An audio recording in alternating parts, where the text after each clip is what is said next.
Ce sont des campements d'infortune autour de la capitale de l'Inde, New Delhi.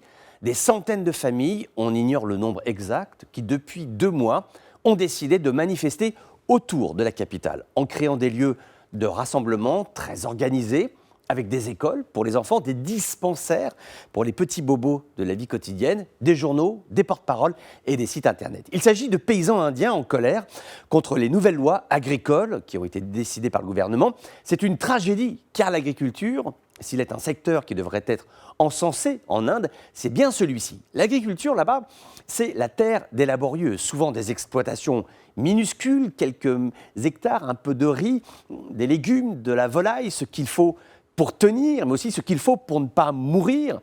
Autrefois, du temps de la colonisation, l'immense pays était traversé par des famines désastreuses.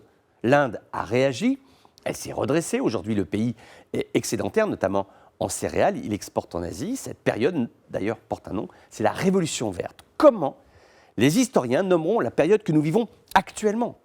300 000 agriculteurs se sont suicidés en moins de 30 ans. Les exploitations ne s'en sortent plus, malgré les subventions de l'État. Les parcelles sont toujours trop petites, peu rentables. Le matériel coûte cher, autant à l'achat qu'à l'entretien. Être paysan en Inde, c'est une activité qui débute à la ferme, avec les parents, sans aller à l'école, juste pour s'occuper des bêtes, renoncer aux études pour ne pas alourdir les comptes de la famille. Si nous nous hasardions à comparer l'incomparable, nous parlerions des paysans américains, patrons de grosses PME qui touchent de gros salaires dans leur gros 4x4. Ils comptent, parmi d'autres professions, comme étant les héros du modèle américain. En Inde, non, nous sommes en présence de petites exploitations, de revenus de subsistance et une vie sous l'égide de l'incertitude, qu'il s'agisse de l'incertitude de la pluie, du soleil ou du vent qui, un jour de colère, va coucher un champ de blé pour le rendre encore plus difficile à récolter. Alors quand le gouvernement de New Delhi ajoute à cela des lois créant des tensions sur l'accès à la propriété, les agriculteurs se fédèrent, montent manifester à la capitale.